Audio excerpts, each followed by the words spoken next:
Así inicia Noticia en Profundidad. Qué placer acompañarles. Soy Tatiana Pérez y les saludo desde nuestra sede central en Caracas, en Venezuela. A partir de este momento, en la próxima hora, tenemos 3 temas que son noticia. Aquí están en titulares. En Noticia Colombia. El asesinato de un reconocido líder estudiantil y artístico de Popayán, el Cauca, desata la indignación de sectores sociales que exigen el fin de la violencia contra la juventud. Esteban Mosquera tenía 26 años y en 2018 había perdido un ojo producto de un ataque del Escuadrón Móvil Antidisturbios de la policía. ¿Dónde está la justicia? Exigen que no haya impunidad en este y en muchos otros casos. Vamos a analizarlo. En Noticia Chile, a partir de este martes, 9 candidatos, entre ellos una mujer y una activista mapuche, se disputarán la presidencia del país el próximo 21 de noviembre, por lo menos en primera vuelta. Desde la extrema izquierda hasta la extrema derecha, los aspirantes a ocupar la silla presidencial representan diversas visiones políticas del país. ¿Quiénes quieren esta carrera presidencial, en esta carrera por la moneda? Se los contamos. En Noticia Brasil, miles de indígenas llegaron este martes a Brasilia, la capital, para hacerse visibles y dar la pelea. Mañana, este miércoles, el Congreso define el proyecto de ley de demarcación de tierras protegidas, que en la práctica dejarían de serlo para ofrecerlas al mejor postor, y los indígenas, históricamente, se quedarían sin tierras. Profundizamos en ello. En Noticia Casi comienza. Bienvenidos, bienvenidas.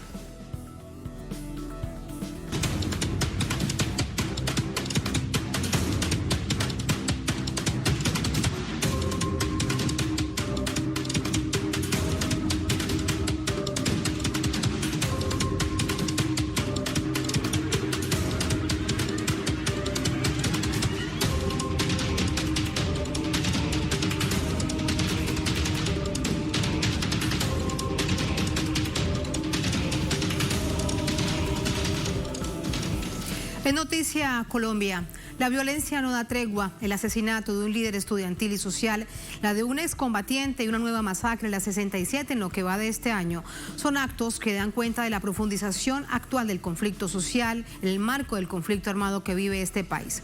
Nos cuenta nuestro corresponsal Hernán Tobar desde Bogotá. Esteban Mosquera, joven de 23 años, fue asesinado en la ciudad de Popayán, departamento del Cauca. Activista social, líder estudiantil, estudiaba música en la Universidad del Cauca. En el año 2018, mientras participaba en las manifestaciones contra las políticas neoliberales del gobierno, perdió su ojo izquierdo, producto de un impacto con objeto contundente lanzado por el Escuadrón Móvil Antidisturbios de la policía. Había recibido amenazas contra su vida. Las organizaciones sociales exigen el respeto por la vida de los liderazgos en Colombia. Estos hechos son lamentables, se ve falta de protección a los líderes y de garantías reales a la vida. En la ciudad de Popayán en estos momentos se lleva a cabo el refugio humanitario para la exigencia de la vida no solo de los líderes sociales, sino también de los excombatientes. Este joven estudiante hace parte de más de un centenar de liderazgos asesinados durante el 2021, que vienen precedidos de amenazas colectivas, liderazgos que aspiran a llegar a través de las curules de paz al Congreso de la República, tal y como quedó estipulado en los acuerdos de paz. Lamentablemente, están desapareciendo con la ayuda de las balas en diversos territorios, particularmente en el departamento del Cauca, donde se registra el asesinato de por lo menos 12 líderes sociales en el año. En el departamento del Cauca hay presencia también de amenazas colectivas contra liderazgos juveniles, contra liderazgos étnicos. Así que obviamente le corresponde a la Fiscalía señalar qué pasó, no es a la misión de observación electoral, pero encaja perfectamente en los niveles de violencia que lamentablemente se presentan en este departamento y el modus operandi, que fue un sicario, es decir, no lo estaban robando, sino que fueron a matarlo. Entonces, pues lamentablemente todo encaja en la forma en que se persiguen los liderazgos en este país, liderazgos sociales y juveniles. Pero este no fue el único hecho violento en Colombia. En las últimas horas fue asesinado Yair Danilo Calderón, firmante de paz. Su muerte tuvo lugar en el municipio de San José de la Fragua, en Caquetá. Situaciones como estas motivaron la preocupación de la Jurisdicción Especial para la Paz ante el incremento de homicidios de los firmantes, motivo por el cual realizan una audiencia en Popayán, Cauca, para conocer el estado de las medidas cautelares adoptadas en el año 2020 para garantizar la vida de estas personas y de los liderazgos sociales. Desde la suscripción del Acuerdo Final de Paz en noviembre de 2016 y hasta la fecha se reporta el asesinato de 283 excombatientes de las FARC, así como el incremento de las amenazas, tal como sucedió el pasado 20 de agosto en la ciudad de Popayán. La escalada de violencia contra los excombatientes también afecta a los líderes sociales. Durante el mismo periodo se reporta el asesinato de más de 1.225 líderes y 109 en el año 2021. Sumados excombatientes y líderes, la cifra asciende a 1.308 personas. La escalada de violencia no se detiene. También se conoció el hallazgo de 3 jóvenes sin vida en el municipio de Saravena, en el departamento de Arauca, con impactos de bala y un panfleto que daría cuenta de los enfrentamientos entre los grupos armados que hacen presencia en la zona, convirtiéndose en la masacre número 67 del año. Ayer teníamos el informe de nuestro corresponsal en Bogotá, Hernán Tovar, con quien seguimos ahora conversando. Hola Hernán, muy buenas noches. Preguntarte acerca de las reacciones que ha suscitado lo que plantea el gobierno, el presidente Duque. Dicen que hay una recompensa de 50 millones de pesos, algo así como unos $15.000 para quien dé información por el asesinato de este jovencito en el departamento del Cauca. Pero inmediatamente aparecen las reacciones y dicen, esto no sirve porque tenía amenazas de muerte y nadie hizo nada. Te preguntamos de ese panorama.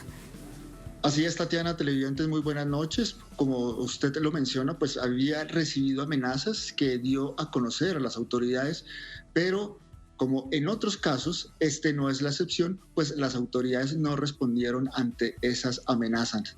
Hacen sus miradas hacia otro lado y no protegen, no dan garantías para la vida, para los liderazgos sociales. Como tú lo mencionas, este joven ya había sido agredido por integrantes del Escuadrón Móvil Antidisturbios en una manifestación en el año 2018. Y ahí, pues, comenzó más activamente su activismo social, valga la redundancia. Ya había recibido amenazas por parte de algunos sectores paramilitares, aseguran algunos cercanos, y el Estado colombiano no le garantizó la vida. Precisamente, Tatiana, hay un comunicado, una expresión por parte de la Comisión Interamericana de Derechos Humanos y de la ONU, donde pues condenan el asesinato, aseguran que por parte del Estado colombiano se debe investigar en profundidad y se debe dar con el paradero de los responsables, que también se deben sancionar, que el Estado, aseguran, deben proteger y la vida de los líderes sociales, porque como lo vimos también en el informe, no solo están siendo asesinados los líderes estudiantiles, sino también los líderes sociales, los firmantes de paz, en un incremento de la violencia que no cesa en el país. Más de 200 líderes sociales asesinados, otro tanto de firmantes de paz asesinados, y pues la violencia no cesa contra estos liderazgos que, como lo veíamos en la nota, aspiran a alguna representación a partir de las curules de paz plasmadas en el acuerdo de paz, llegar al Congreso de la República. Pues en ese sentido no hay garantías para la vida, no hay garantías para ejercer el liderazgo social en Colombia, y pues otra víctima más de las balas asesinas. Hoy se está precisamente llevando en la ciudad de Popayán una velatón donde se exige el respeto por la vida y donde se exige también que se investigue en profundidad y que este acto y este asesinato no quede como otro número más y quede en la impunidad. Hernán, y para despedirte, hay información que circula a manera de denuncia, una, que habían policías de civil circulando en el lugar en donde fue asesinado este joven Esteban Mosquera, y 2, que policías vestidos de civil ingresaron a su casa a hacer un allanamiento totalmente ilegal. ¿Qué se sabe de esto? Así es, Tatiana, pues algunas versiones hablan de la posible participación de policías en este asesinato. Y hay un video circulando donde la gente denuncia esta situación. Hasta el momento, como es de esperarse, la policía no ha dado una respuesta frente a este interrogante, pero lo que sí se sabe o lo que sí da cuenta sus compañeros es que detrás de esto están algunas manos de la institucionalidad en Colombia. Aparte porque, como lo veníamos referenciando ya, él había hecho denuncias sobre amenazas de muerte y no se hizo absolutamente nada. Por parte de los organismos de investigación no se ha dicho o no se ha hecho referencia a este tema ni por parte de la Policía Nacional. Simplemente se ofreció esta recompensa, pero no se ha dado una respuesta clara y concisa frente a la posible participación de agentes estatales en este asesinato. Muchísimas gracias por esta información, por esos detalles, Hernán. Buenas noches. Muy buenas noches. Profundizamos en esto con José Daniel Gallego, conocido como Cheto, defensor de derechos humanos, líder estudiantil del departamento del Cauca, nos acompaña desde México. Cheto, buenas noches, bienvenido. Gracias por estar con nosotros. Muy buenas noches, un saludo fraterno y de condolencias desde las tierras de Zapata y de Frida Kahlo. Gracias, Cheto. ¿Estás en México en calidad de asilado? ¿Cuál fue la razón por la que saliste del país? Bueno, en este momento nos encontramos desde la Ciudad de México debido a la situación humanitaria por la que atravesé hace pocos meses, en el que el ministro de Defensa, el señor Diego Molano, de manera irresponsable disparó palabras de señalamientos y perfilamiento hacia mi integridad como miembro del movimiento estudiantil social y popular, lo que conllevó a que saliera de mi país, de mi territorio, por términos de garantía y en protección de mi vida. Saliste entonces para proteger tu vida. Eso es lo que sucede en México. Saliste producto de la situación que vivimos durante 2 meses en Colombia, del estallido social, en ese contexto. Así es. Como defensor de derechos humanos, como estudiante, como joven, como campesino y como miembro de la población LGTBI, he participado de manera activa en las dinámicas de movilización que se llevan a cabo en mi territorio, lo que conllevó a que el ministro de Defensa pues hiciera este perfilamiento y pusiera en riesgo mi vida y la de otros líderes y lideresas sociales del departamento del Cauca, Colombia. ¿Cómo se dieron esas amenazas, Cheto? ¿Cómo llegaron esas amenazas a tu vida? Estas amenazas se han presentado de manera sistemática desde el 2018 a mi persona y a los diferentes liderazgos sociales que hemos participado de manera activa en el movimiento social y popular, levantando estas banderas por la dignidad y por la vida, las cuales se presentan a través de panfletos, a través de la amedrentación en la que personas de civil nos han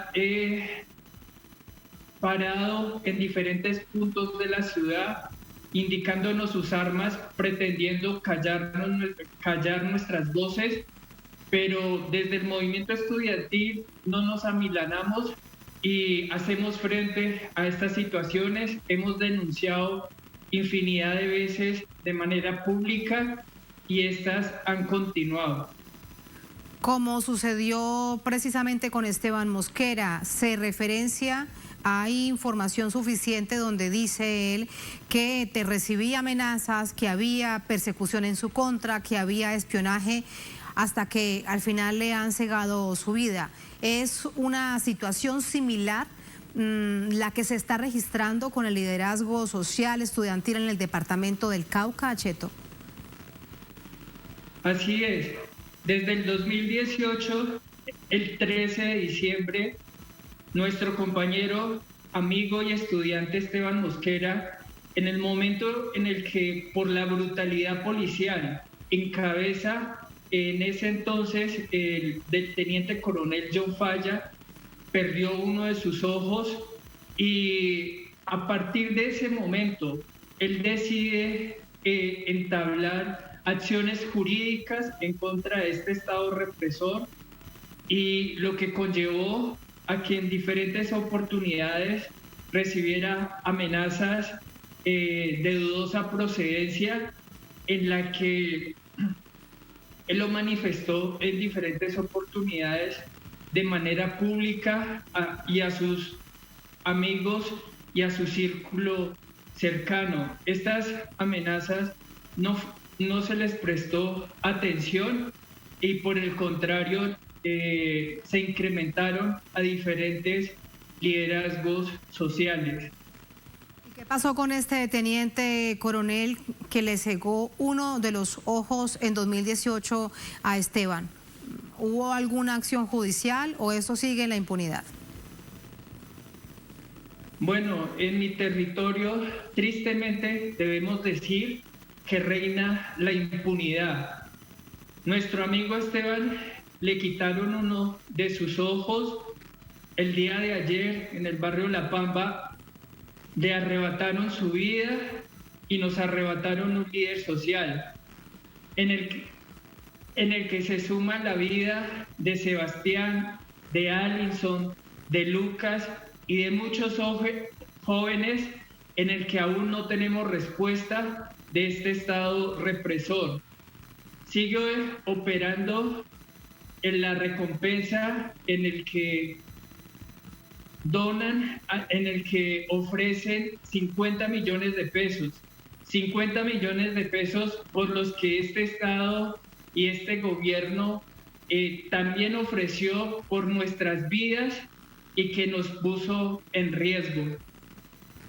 Eso resulta muy paradójico, sin duda, porque en tu caso, por ejemplo, Cheto, tienes que salir del país para proteger tu vida por amenazas de un propio gobierno que ahora ofrece una recompensa. ¿Hay, en todo caso, alguna probabilidad de rectificación por parte de este gobierno, pensando en que puede haber justicia en este caso específico, en el asesinato de Esteban? No tenemos ninguna retractación por parte de este gobierno, quien el ministro de Defensa nos ha señalado de vándalos. No hay una voluntad política por parte del gobierno del subpresidente Iván Duque y su gabinete, y por el contrario, nos señalan a las juventudes, a los liderazgos sociales, y hoy lloramos la vida de nuestro compañero Esteban Mosquera, lo que nos conlleva a hacer la invitación a que desde donde nos encontremos debemos seguir tejiendo, debemos seguir exigiendo justicia y no más impunidad. Son miles de víctimas de este Estado en el que inclusive los paramilitares han indicado la responsabilidad del Estado y de mandos militares en el asesinato de líderes y lideresas estudiantiles en el territorio colombiano.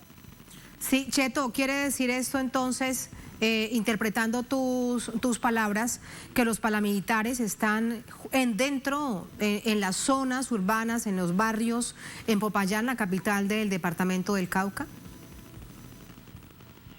En el marco del estallido social que inició este 28 de abril y que es un acumulado histórico no solo del movimiento estudiantil, sino por el contrario del movimiento social y popular, las vidas de quienes hemos participado de manera activa de estas dinámicas, buscando generar sensibilización y conciencia de lo que sucede en nuestros territorios, ha sido reprimido por el paramilitarismo, como pudimos evidenciar en la ciudad de Cali, en Bogotá, en Soacha, en Popayán. Lamentamos que el gobierno no reconozca estos aparatos y que no se tenga una investigación contundente y claridades sobre estos aparatos, y por el contrario se dedique a fortalecer estas alianzas entre las fuerzas militares y las fuerzas de seguridad privada, lo que nos recuerda en algún momento las denominadas convivir. Desde el movimiento estudiantil y como defensor de derechos humanos, continuaremos denunciando estas prácticas paramilitares de este narcoestado que muy pronto va a caer.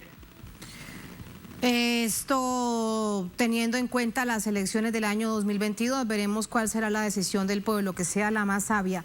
Por último, Cheto, abstrayéndonos de las denuncias por las amenazas de las que sufría diariamente Esteban, ¿cuál fue el pecado de Esteban para que se le quitara la vida, para que lo mataran, para que lo asesinaran? ¿Cuál era su pecado ante el Estado colombiano? ¿Qué hacía él? ¿Cuál era su labor? Bueno, hoy recordamos a través del arte y la cultura a nuestro amigo Esteban Mosquera como una persona resiliente, una persona que le apostó a las transformaciones sociales de nuestro país y de nuestro territorio a través del arte, a través de la cultura, la música, quien de manera inquieta y terca participaba de la Comisión de Derechos Humanos de la Unicauca por la defensa de la vida y a través de la comunicación alternativa. Nuestro compañero estudiante Esteban Mosquera nunca se amilanó, nunca bajó la guardia. Siempre estuvimos preocupados por su seguridad, pero por el contrario, Esteban, lleno de fortaleza y de resiliencia, nos motivaba a continuar en el ejercicio de movilización para transformar este territorio en el que podemos caber todos y todas a través de las diferencias.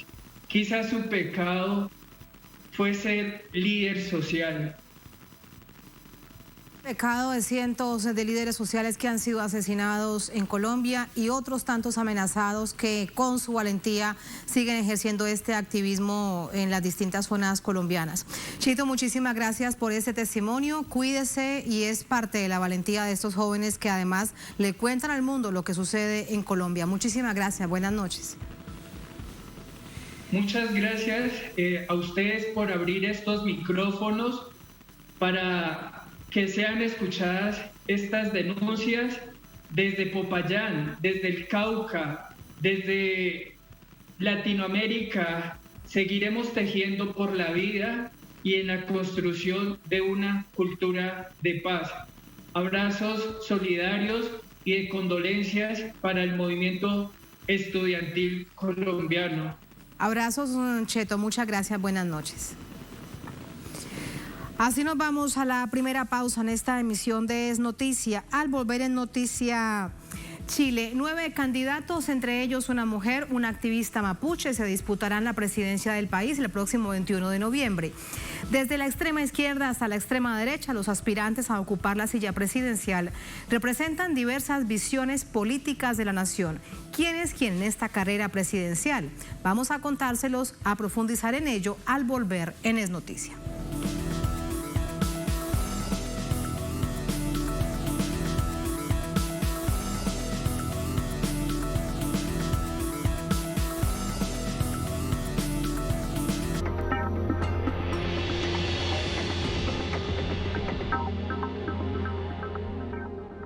En Conviasa sabemos lo importante que es mover tu negocio. Por eso ofrecemos el servicio Conviasa Cargo. Hoy llevamos tu mercancía a más de 16 destinos internacionales. Con personal calificado y la mejor tarifa del mercado, podrás enviar hasta 90 toneladas. Contáctenos por nuestra página web, correo o el número que aparece en pantalla. Movemos tu negocio siempre a tiempo.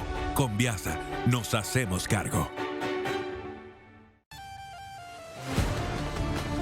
Cada año miles de personas abandonan su tierra para alcanzar nuevos horizontes. Una realidad de pueblos que luchan por su libertad. Conoce las diversas causas de quienes viven entre fronteras. Jueves. Solo por Telesur.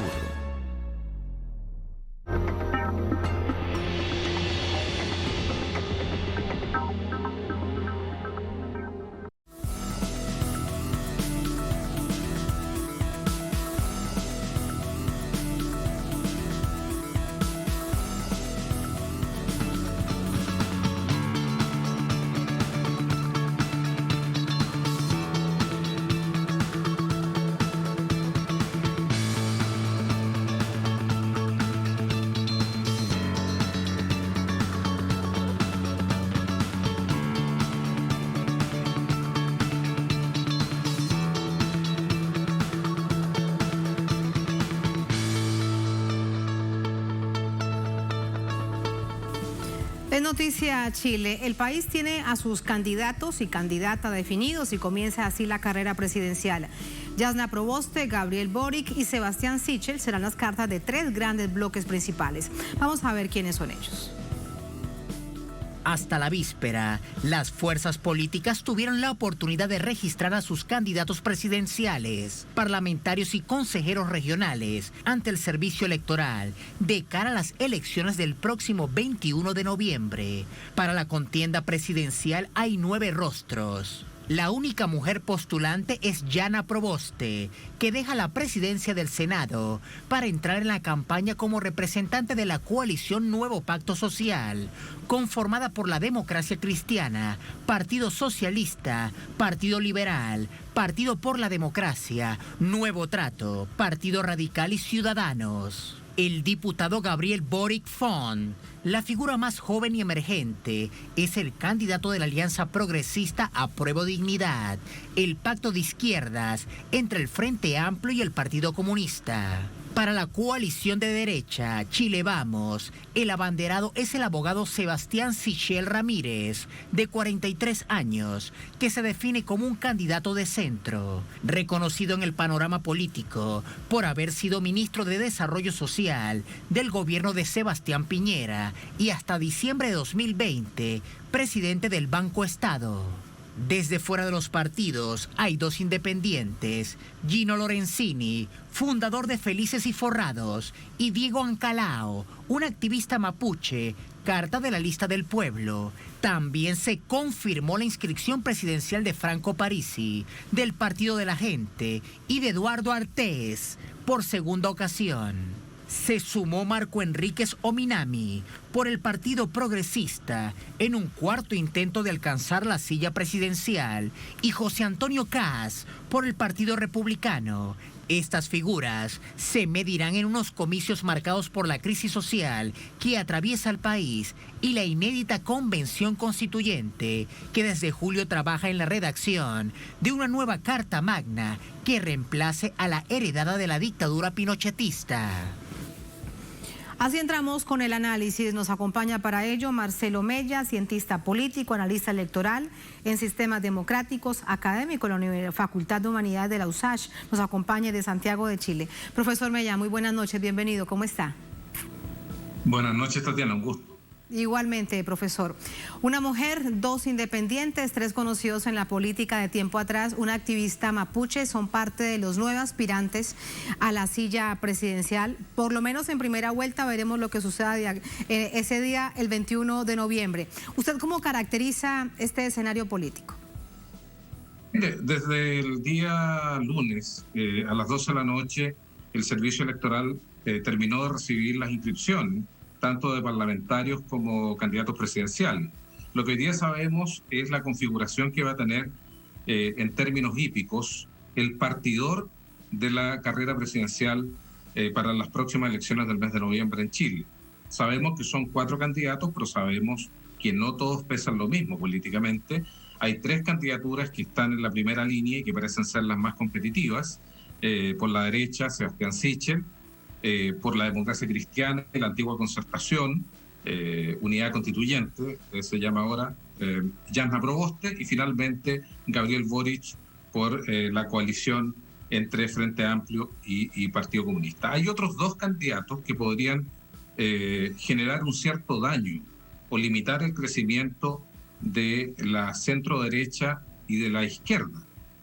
Por el lado de la derecha está José Antonio Kast, que es un liderazgo de ultraderecha, con valores bastante retrógrados y bastante conservadores, y con una visión del ejercicio del presidencialismo en Chile que nos remite quizás al siglo XIX, al modelo portaliano en Chile, que es una forma de ejercicio del presidencialismo extremadamente autoritario.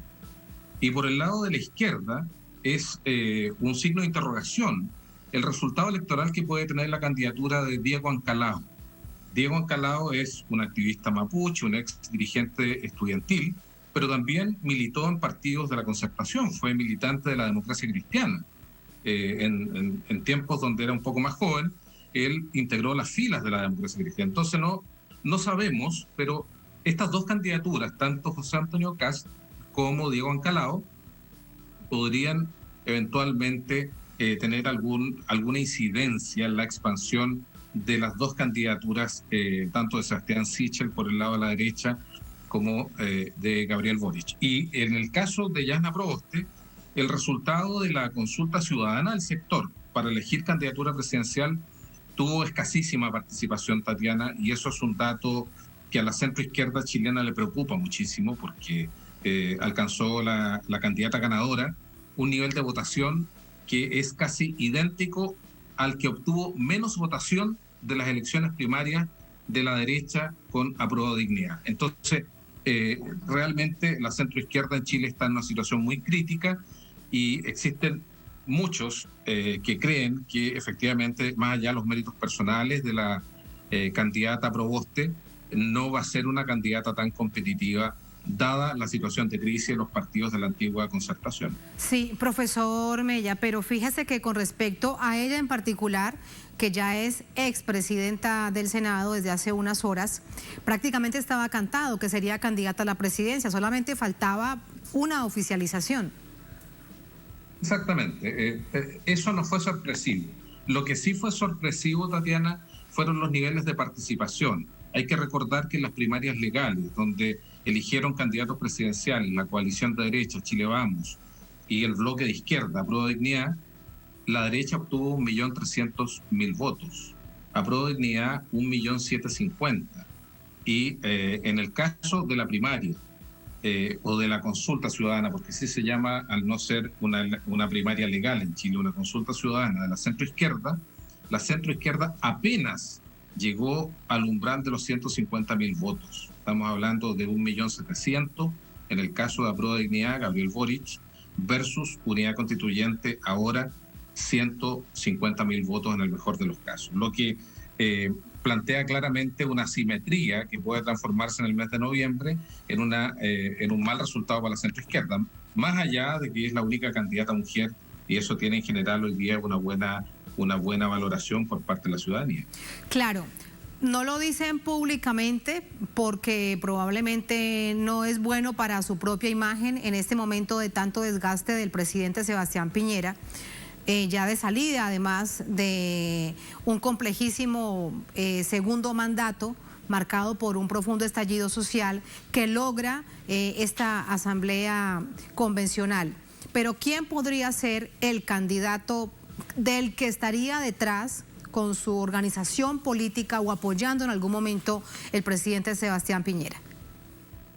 Bueno, no cabe duda que hay una relación, una conexión fuerte entre los equipos que apoyan a Sebastián Sichel y el presidente Piñera.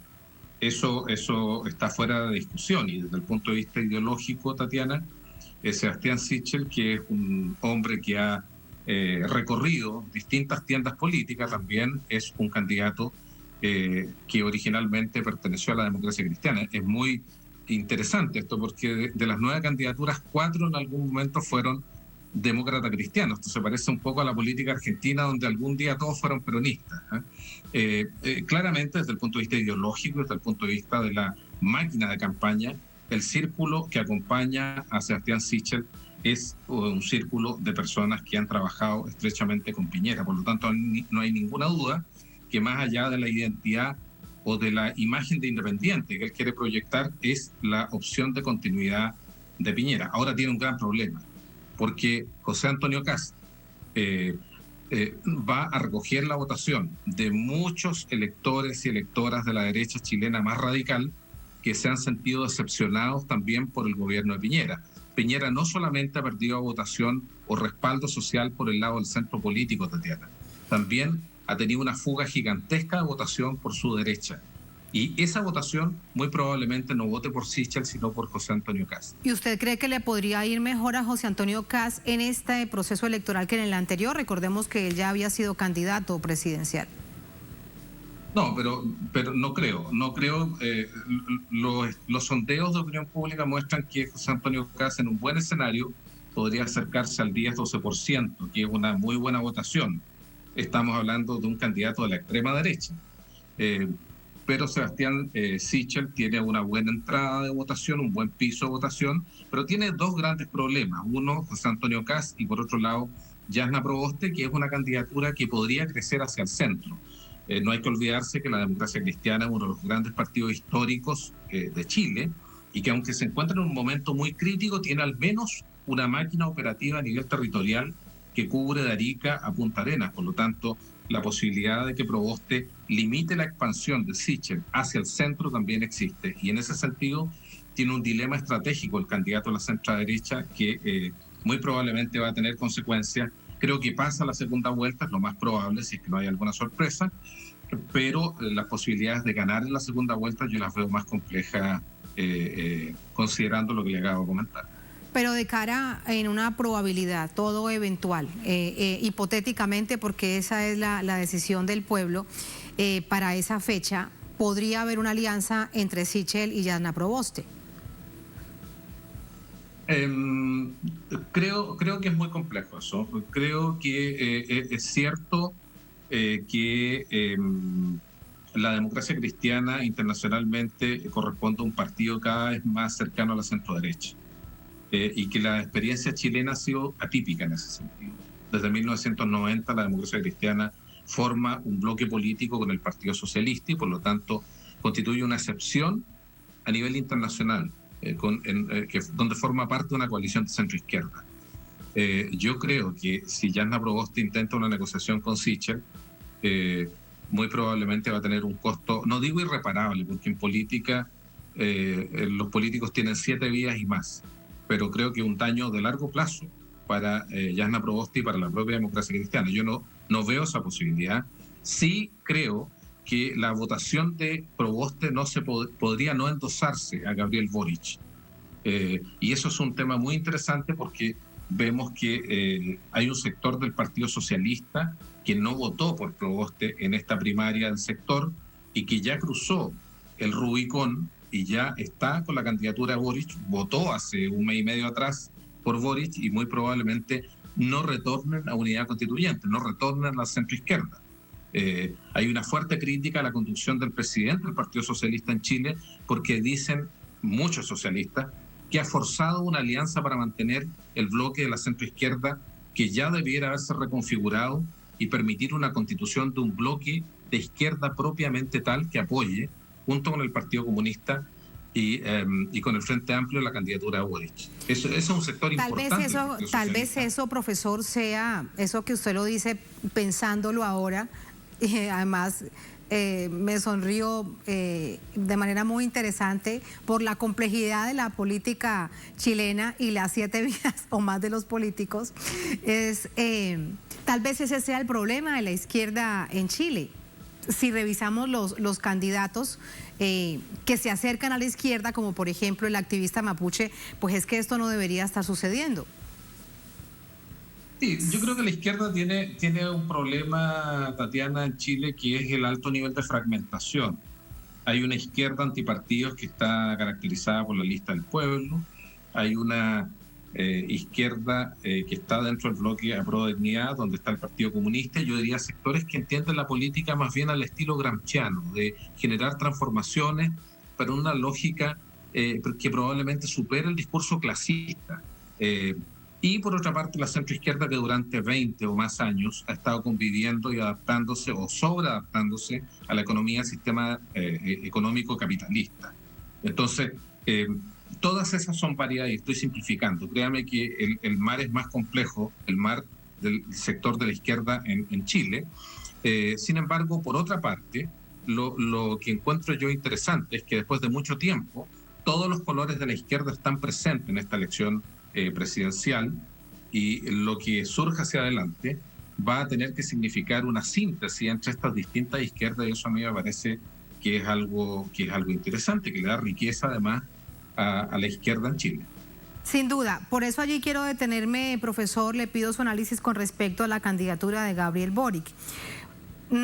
Es el abanderado del pacto Apruebo Dignidad, que precisamente sale producto de todo este estallido social, Frente Amplio, Partido Comunista, y le suman la Federación Regionalista Verde Social. ¿Cuál es la expectativa con respecto a ello? Es el más joven de todos los candidatos, viene de estar en el Congreso, tiene 35 años, pero también, así como se le ve gran ímpetu por su juventud, se plantea preocupación por su inexperiencia política, a pesar de que ya ha pasado por un Congreso. Sí, es cierto, pero creo que los dados, las fichas hoy día están favoreciendo las posibilidades de Boric. Boric tuvo un muy buen desempeño en las primarias de Apruebo Dignidad. Fue un candidato que entendió la complejidad del momento que vive el país, y a diferencia de Daniel Jadwe, el candidato del Partido Comunista, con los costos que eso significó en algún momento, llamó a una convocatoria amplia. Es decir, no se autolimitó a las militancias de sus partidos, porque era una cuestión de sumar y restar. Uno sabe perfectamente cuál es la votación que tiene el Partido Comunista y el Frente Amplio, y con esa votación no es posible tener una opción ganadora a nivel presidencial. La necesidad de crecer es algo que supo leer como si hubiera sido un político de larga experiencia, Gabriel Boric. Es cierto que tiene 35 años, pero creo que la opinión pública, la ciudadanía en Chile ha valorado esa convocatoria amplia que ha hecho, muchas veces con incomprensión desde la propia izquierda. Pero no hay que olvidarse que el momento que vive Chile, desde antes del estallido social, yo diría desde las movilizaciones estudiantiles, del 2011 al 2015, de las cuales fue protagonista Boric, fue actor principal,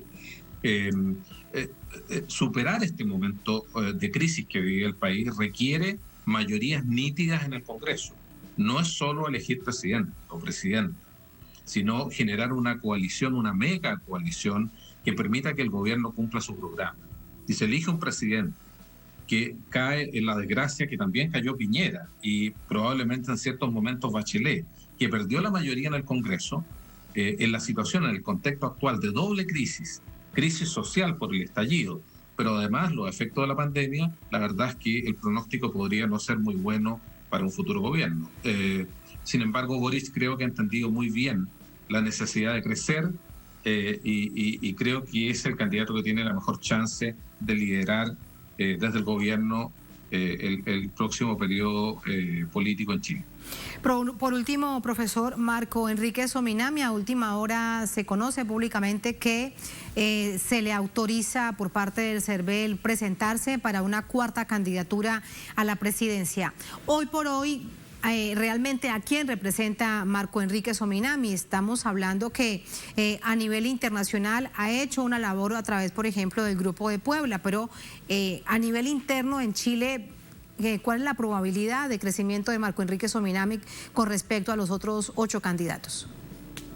Marco Enrique Sominami es una expresión de la tensión interna en el último periodo de la concertación entre los llamados autocomplacientes, aquellos que querían continuar tal como estaban, y los autoflagelantes, que eran aquellos militantes, dirigentes de la antigua concertación, que querían hacer un giro a la izquierda de la concertación porque entendían que estaba prolongándose la institucionalidad del dictador y que el nivel de continuidad en el país era indeseable y eso iba a terminar mal en algún momento. Marco Enrique es parte de ese momento histórico y él efectivamente las dos primeras candidaturas tuvo un buen nivel de respaldo y sufrió con rigor el castigo de la centroizquierda por proponer un viraje a la izquierda.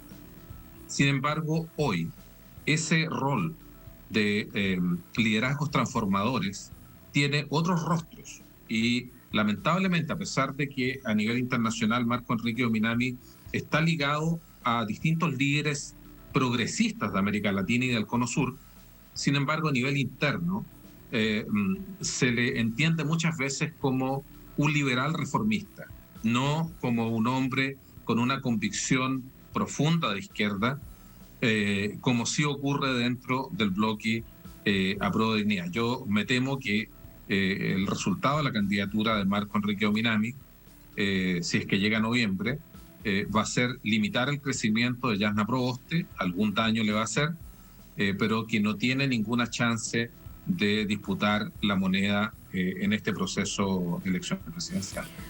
Dentro de unos días lo volveremos a convocar, a llamar, profesor, a ver cómo va cuando arranque ya en firme todo este proceso de candidaturas. Por ahora es el panorama, la radiografía que queda a solamente unas horas de las inscripciones. 9 candidatos con una candidata a la presidencia por el país.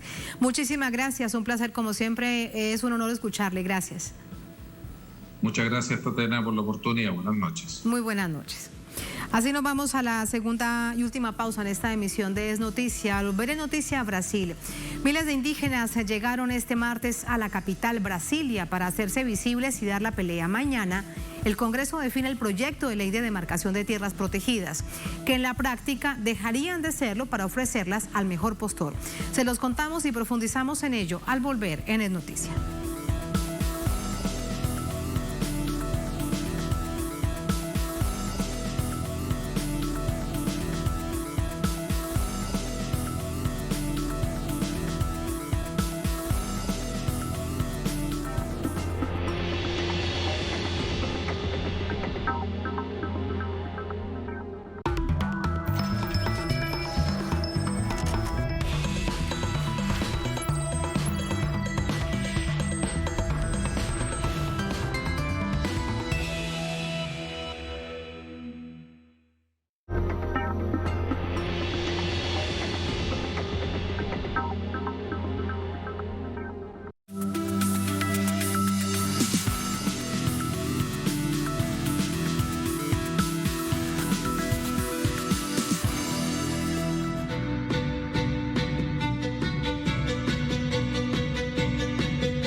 En Noticia Brasil, pueblos indígenas de esta nación marchan hacia el Tribunal Supremo Federal al campamento que han llamado Lucha por la Vida, la víspera del inicio de discusiones en la Corte sobre nuevas demarcaciones de sus territorios. Se trata de un acto histórico de resistencia.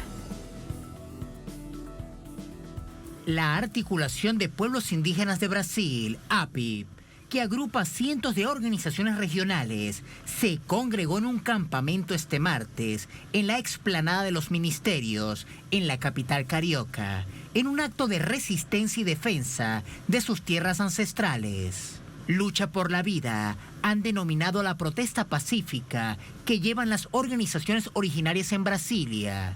Apostados en ese lugar, seguirán de cerca las discusiones que están por iniciar en el Supremo Tribunal Federal, STF, con respecto a la demarcación de tierras indígenas de Brasil.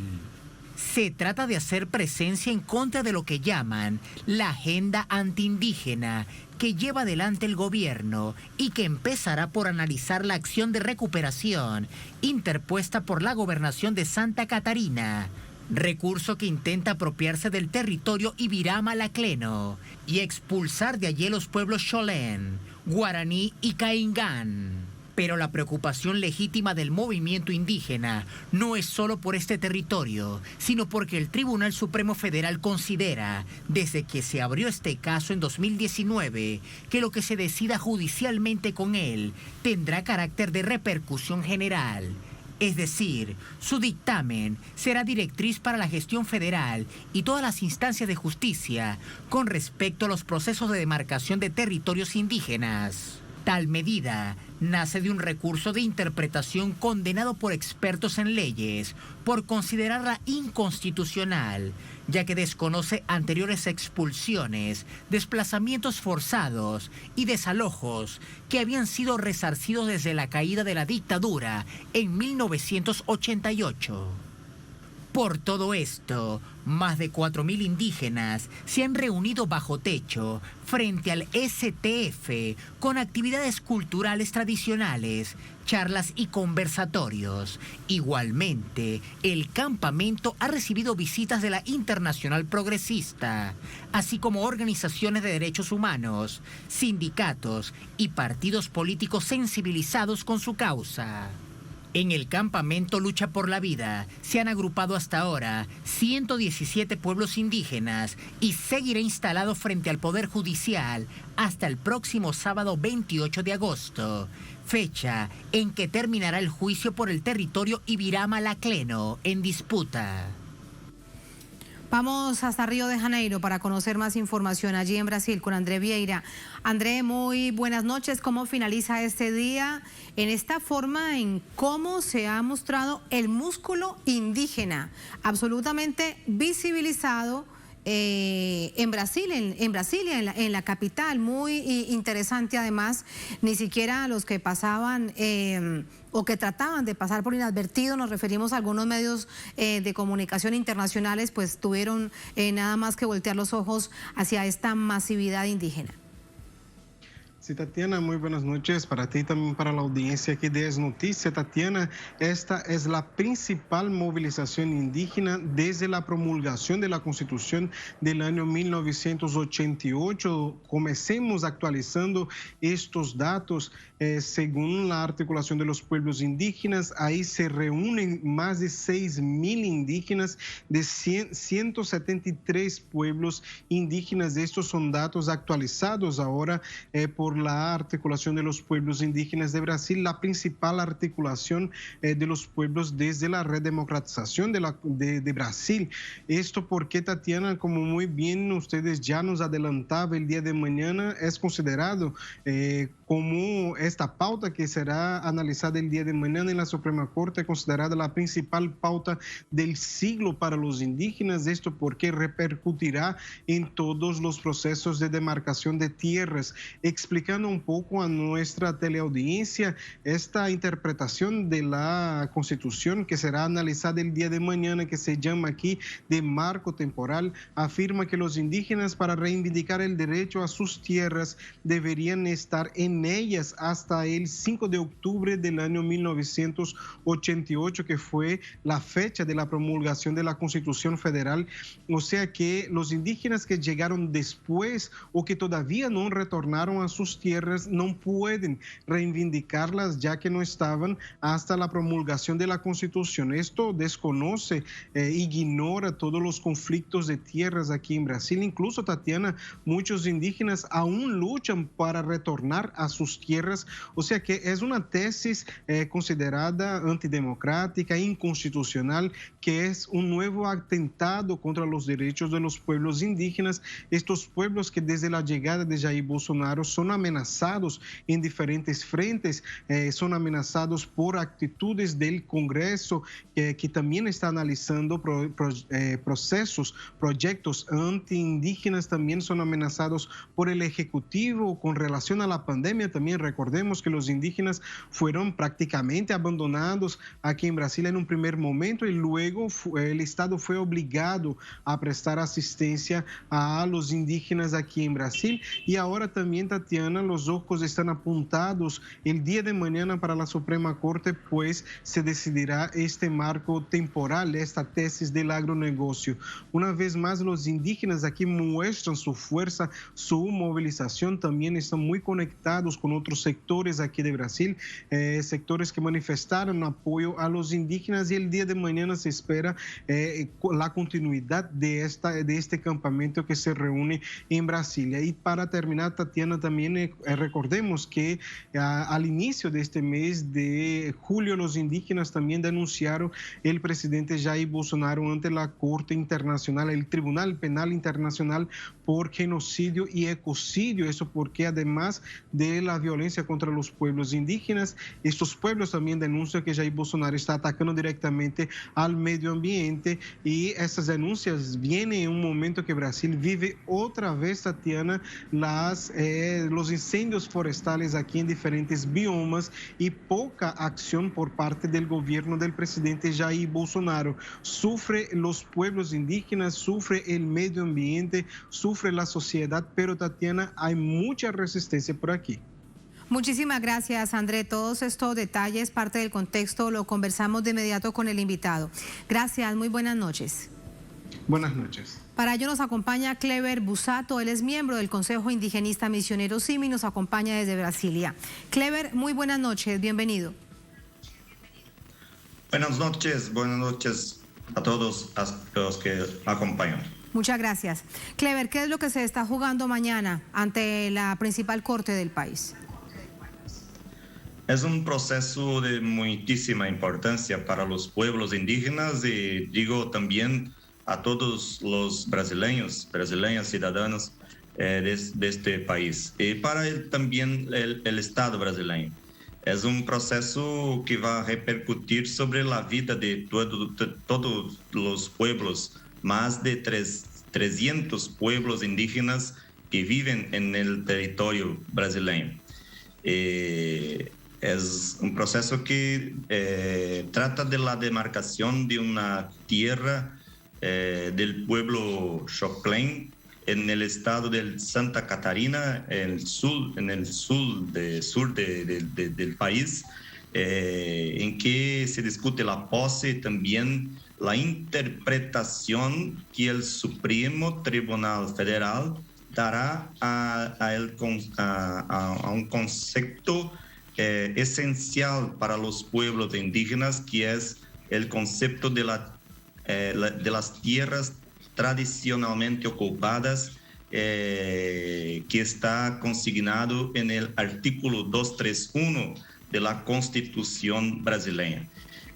Por tanto, além disto, el proceso, el Supremo determinó que tiene carácter de repercusión general. Por tanto, o que for decidido neste processo servirá não solamente como referência, mas terá que ser aplicado a todos os processos semelhantes que discutem a demarcação de centenas de outras situações de outras tierras indígenas en todas las regiones del país. Por eso que esta movilización es muy grande, porque hay una atención muy grande por parte de todos los pueblos indígenas del país y por evidente una preocupación muy insistente, muy grande acerca de la decisión a ser tomada por el Supremo Tribunal Federal. Clever, conociendo la situación política del país tan compleja y cómo ha jugado el sistema judicial, entre ello en distintos momentos la propia Corte, el Supremo Tribunal Federal, que ha fungido además como un actor político en momentos tan complejos para el país. La expectativa que tomen una decisión en favor de las comunidades indígenas, ¿cuál es? Sí, nós estamos con esta expectativa, no hay como pensar diferente, pues una decisión negativa del Supremo rogaría a los pueblos indígenas al fuego de la violencia que ya es muy frecuente en todas las regiones, alimentada essa violência por discursos incitatórios ao ódio por parte, incluyo, do presidente da República, senhor Jair Bolsonaro. Portanto, neste contexto, ainda mais, uma decisão negativa seria muito malo para os pueblos. Então, nós estamos numa expectativa muito grande de que o Supremo faça de fato justiça, que é sua função constitucional, e reconheça de fato o direito originário de los pueblos indígenas a suas tierras tradicionalmente ocupadas e possa, a partir disso, determinar que no Executivo Federal promueva los procedimientos administrativos necesarios a este reconocimiento y la demarcación de todas las tierras indígenas en el país. Hay en Brasil una deficiencia muy grande de demarcación de tierras indígenas, muitos